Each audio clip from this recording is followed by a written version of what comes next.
A horror unfolded on the streets of Pune in the wee hours of Sunday. A speeding Porsche, allegedly driven by a 17-year-old boy, rammed into a motorcycle in the city's Yerwada area, killing two young techies who were in their 20s. After the accused was leniently granted bail by the Juvenile Justice Board, an outrage ensued. The minor should be tried like an adult, has been the demand of the victim's family, the police Pune, and the politicians. But is that a possibility? What does our law say? Let's start this conversation. Advocate Ramakant Gaur, let's start off with the legal processes and what are the possibilities in the legal realm that can allow for the trial to be held against the accused, the 17-year-old boy. Can he be tried in court? And the big question about the amendments and changes that have been happening in the Juvenile Justice Act from 2000 to 2015, and where it has now been made possible for people, for youth in the age group of 16 and 18 to be tried in court as adults. And can the same premise be applied over here in this case? See, at the outset, this is a case of accident, or I would say negligent driving. So, and the police has referred sections 304A and other sections. The police is also trying to make it a case under section 304, which is culpable homicide, a death caused by a person without intention. Now, that would be constituted as a heinous offense. And for the heinous offense, section 15 of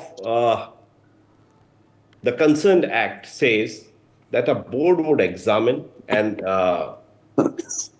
after careful analysis with the help of psychologists, it would be determined whether this person has the mental intellect to commit a crime like an adult.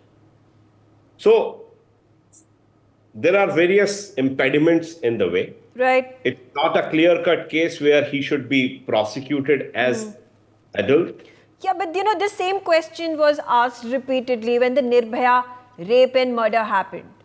There was this individual who was below the age of 18. He was 17 years old when the crime happened, when that gruesome rape took place. He was participant in it. And the question arose that just a few months before he turned 18, he has committed the crime.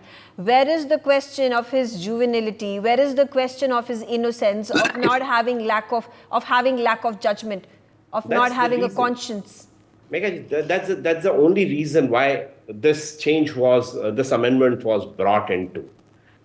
And when this amendment was brought into the law, this was only with this intent, that if somebody commits this kind of act, then his mental intellect has to be ascertained. And who will ascertain that? A psychologist, a member of board comprising experts who can opine, and that opinion will be dissected. That opinion will be assessed by the courts. So it's a long way drawn today, process. can we just take an example? Suppose an individual is 17 years and 6 months old, and then it is going to take him 6 more months to attain the age of 18 and then be officially legally called an adult. Now, the question arises here is, when you talk about the mental capacity to be able to gauge the situation and then act out the way this kid has, this youth has, how do we ascertain within the 6 months' time or the 3 months' time or the 12 months' time is he has the mental capability of making the difference, of figuring out what is right from wrong and acting like a responsible citizen, responsible adult? What is the guarantee? See, as intellectuals, we can discuss about the implications of law. But when the parliament makes a law, then the law has to be interpreted in the words which are there in the statute. which is called golden rule of interpretation. Even the courts of the country cannot change or interpret something otherwise what is written in the law. So if the definition is 18 years, that means 18 years. If the definition is he can be assessed, or if it is there, if the statute provides for the assessment, then this assessment would be done by the expert panels. Okay. At the same time, Okay. we need to consider two other aspects. One is why this offense occurred. This offense did not occur merely by some kid who took his father's Porsche. This incident occurs under the influence of toxic liquor, which was sold to the minors. That has, in fact, Yeah. that so there are various aspects to it and various layers to it, and there are a number of people and entities that are to be held responsible, right from the boy who has committed the crime, his father who has allowed the child to drive the car without having a proper license and without attaining the age of 18, and then it is about the provision of alcohol to this boy from this pub where he stepped out. And he was below the age of 18. Why was his ID not checked? Undoubtedly, but that's again a question of fact. Yeah. You see, kids, 17-year-old kid is big enough to take away the car without the permission of the father. It's not that the kids do not or do everything under that permission. One. Two, every offender, every so-called criminal is considered to be innocent. And this is what the criminal law provides. Every person is considered to be innocent unless proven guilty. Okay. Yes. Okay, all right. Morally, all right, it may sir. be wrong. Yeah. But what are the factors? Okay. It has to be determined by the law. Okay, and let me move on to Rashmi Sawant. And Rashmi, while we discuss the legal aspect, it is also a travesty that has happened. This is not the first time such an incident has taken place. There have been a number of hit and run cases where innocent lives have been lost. There have been loopholes that have been found, and criminals have been able to cheat the system, cheat the legal process, and get acquitted, and they have walked scot-free. It's again also the kind of attitude the rich of our country have. That listen, I have the power, I have the means, I have so much money to throw around, and it doesn't matter if a life or two gets killed, if a man or two gets killed, because I really don't care a damn. Their lives are not important, and I have everything in my power to do. I can just, go on in these cars, fancy cars, without a care in the world, without a responsibility in the world. And if at all something happens, my daddy's there to look after me. Well, Megha, I think we've seen a bunch of hit and run cases in India where the perpetrators of the crime have had a very high profile in terms of money, social status, or power. And more often than not, we've seen that such people have walked away from these crimes scot-free. They haven't taken any responsibility for their actions and they haven't been punished. I think one such example is a very prominent Bollywood actor. And it isn't surprising that, this boy was allowed to, was given bail within mere 14 hours. And all he had to do was write an essay about the accident. I mean, that shows how little value there is to human life based on the status and sort of the power that either the victim or the perpetrator of the crime holds. But at the same time, I'd like to highlight the sort of role of social media and the role that the social media has played in this particular case. The crime would have gone unnoticed if not for the kind of social media outrage that happened, Correct. which forced politicians, which forced state actors to take full cognizance of what happened and why what happened, and to treat this with the sort of seriousness that it deserves. And I think the boy's father has been arrested now, and the executives at the hotel who was serving alcohol to a minor. I think that in itself is a crime, to allow a minor into a bar to serve alcohol to a minor without checking IDs. And also, because I think it is the responsibility of the parent. You just can't say that kids are doing something on their own. um, Somebody needs to take responsibility, and for a minor the responsibility is that of the parents. Yeah. And that finally, irrespective of how powerful these people are, that they're being arrested and being produced to be judged by the court of law. And I think the role of social media in this has been immense. I do hope that even in the future, that this sets the sort of precedent to powerful people, that you cannot throw money at your crimes and walk away. Yeah. And I also hope that it allows for reopening of past cases where powerful people have walked away from such heinous crimes, by just throwing some money, by throwing some Political connections, and and media, whatever they Megha, have to. I'm glad you're having this debate, because I remember when the Bollywood actor in question, there was this entire incident. The media was complicit in covering up the story.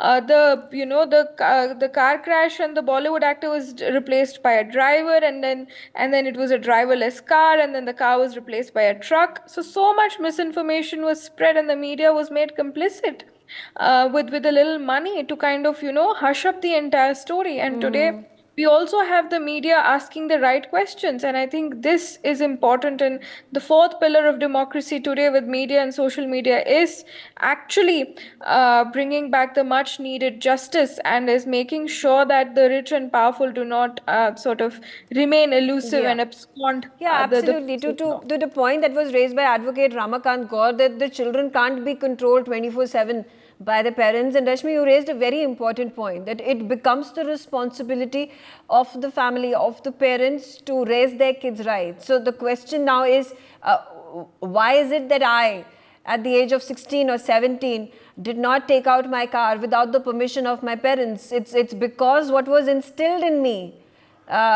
through the years, to follow the laws, to abide by the rules, to be cautious, to be responsible, act responsibly. So, and why is it that a number of these incidents happen in a particular strata of the society, which is the upper echelons, which are the rich, the famous, the ones who have power, and these incidents, if I go back in time, are dime a dozen. And it's the same profile. Either it's a politician's son, or it is a rich man's son, or an actor, a film star, and it's a pattern that you see. And that raises the question of how these children are brought up with the kind of they're born with a silver spoon, don't have responsibilities, can do whatever they like without anybody stopping them. Even the parents at this point of time, inculcating in them through their actions as well, that listen, you can get away with anything you like, because we are the rich and the entitled and the privileged, and nothing and nobody can touch us. Then Raj Vanjari, here's a question for you. With the delayed action that has now been taken by the Pune police, it was the Juvenile Justice Board that let go of this boy after a mere apology and an essay that they asked him to write. And had this issue not been raised in the media, and particularly the social media platforms, and Rashmi said this would have gone unnoticed. The boy would have been released. He would right now be perhaps driving another Porsche of his father and going about drinking alcohol at an illegal age, and then killing people simply because he can and get away with it. Rashmi is right at one point, I would say, that the media should not go as if it's a trial they are holding in the court of law. Media is different, court of law is different. Investigating agency is totally different, who is the most responsible body among all of them. And they should not care shit for this media or any other hue and cry. What people say, the rich man, politicians, all these things, these are all important.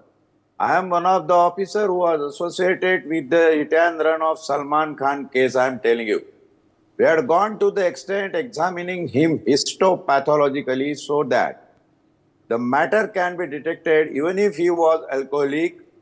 Before 2 days, the traces from his molecular biology and mitochondria examination in forensic science can bring the truth forward. So in this case, there is a magnanimous task the Pune police, the investigating unit has to perform. Number one is, whole gamut is moving around, minor and major. The age factor. I think in that case, investigation should go to the extent proving the extension of legislative purpose and the law by itself. What was the legislative purpose in estimating the age of majority is 18? That 18 years boy or a girl or a person is capable of making his own decision, knowing the consequences, good or bad, and ready to face such consequences. Now, if the person below 18 or 17 is capable of understanding the consequences of his act and chooses to act knowing the consequences, then why he should not be held as major? The question was well justified and answered by Honorable Supreme Court of India in Nirbhaya case. In POXO, there are so many cases where the court has went to the extent finding out in a proper solution in such case. Second very important dimension, do not underestimate science and technology. Psychological profiling and psychological profiler, the digital brain mapping and digital brain mappers experts. Both these gentlemen are covered under Section 145 of Indian Evidence Act 1872 as experts because their evidence is admissible in the court of law. Now, if they are expert and they said yes, his decision-making molecular mechanism in his brain is perfect and intact. There is no question of any these are the deviation. He can make his technicalities, decision. sir, that you talk about. But my only question is, during the Nirbhaya case, the boy, the underage youth who raped and murdered the girl, he was sent to the juvenile home. He was at last, he was not executed. He was sent to the remand home. He has since then served his time over there and he has been released. Again, the question arises is, was it justified to do that? Was this right by the court of law to then give him the opportunity to, after having murdered this girl, after having raped this girl, then be allowed to be in our society? And all these questions that were afterwards raised in this matter. But Advocate Ramakant Gaur, the point that was raised by Dhanraj Vanjari in opposition to what Rashmi said, that how media has played time and again a very important, crucial role to ensure justice prevails in cases especially such as these.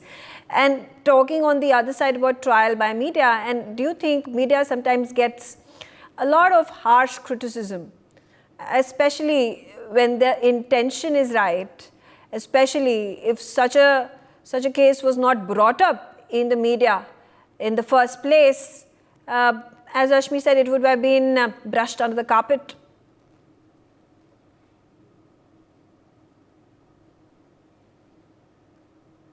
Okay. Dhanraj, the same question to you. You say you counter, you say media by trial is wrong, unethical, but at the same time, if cases had not been raised by media, there would be heinous crimes that had been committed and the culprits and the criminals would have been released scot-free. Megha, was that question for me? Okay, I think I don't have Dhanraj Vanjari as well, but okay, I have with me Rashmi. Rashmi, yes, the question again, like I said, there are critics of quote-unquote trial by media. But is it really trial by media when you are raising the right questions, picking the right issues, and then ensuring that justice prevails? Well, I think it is seeking accountability, Megha. It is not trial by media. I think the media or the social media cannot hold any trial, because we in no way, common citizens in no way, or journalists in no way have any legislative power to send somebody to jail or to punish anybody. All they can do is seek accountability from the appropriate organizations, from the appropriate sort of legal bodies. That's the best that a media house or a that the social media can do. So to call it a trial by social media or social media is, I think, very inappropriate.